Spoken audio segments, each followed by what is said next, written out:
3 number गर question देछि 45, 35, 28, 20 और 32 रो हाराहारी निर्णय कर। तो हाराहारी आम केमती बाहर करवा ये सबू राशि मानकर जोगफल आउ आमर केतोटी राशि अच्छी। तो आमर 45 plus 35 plus 28 plus 20 plus 32 divided by केतोटी राशि अच्छी 1 2 3 4 5 अच्छी डिवाइडेड बाय 5 ये सबुतक मिसेले आमर केते हबो आमर होई जिवो 160 160 डिवाइडेड बाय 5 160 रे 5 हरिले आमर होई जिवो 32।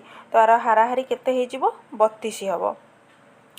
तापर क्वेश्चन देछि x minus xy by 2 plus 3xy by 5 रे थिबा भिन्न भिन्न पद मानकर संख्या सहग लेख। अच्छा संख्या सहग x पाखे किछि नै जो संख्या पाखे किछि नथिबो हमर तार संख्यात्मक सहग होला 1 xy by 2 Etah minus xy by 2 तो ऊपर किछि नै माने 1 अछि तळे रहिला 2 1 बाय 2 एटी माइनस रो सिंबल अछि तो माइनस 1 बाय 2 हबो 3xy बाय 5 रे हबो 3 बाय 5 तार संख्यात्मक सहग। तापर क्वेश्चन देला 25a square x square y square मौलिक उत्पादक मानकर गुणफल रूपे प्रकाश कर। तो यहाँ को केमती करबा 25 को आम केते लिखिबा 5 × 5 a रो स्क्वायर देछि a × a x रो स्क्वायर देछि x × x तापर y रो स्क्वायर देछि y × y एटा हे गला मौलिक उत्पादक मानकर गुणफल। तापर देछि 300 काहार 75% अटे।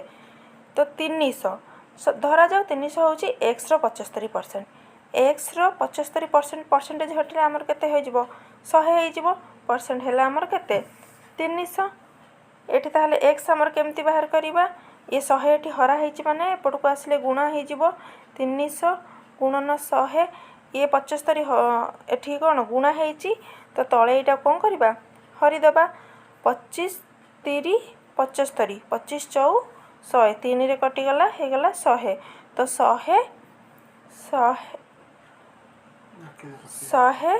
गुणन 4 समान केते हे जिवो 400 हे जिवो।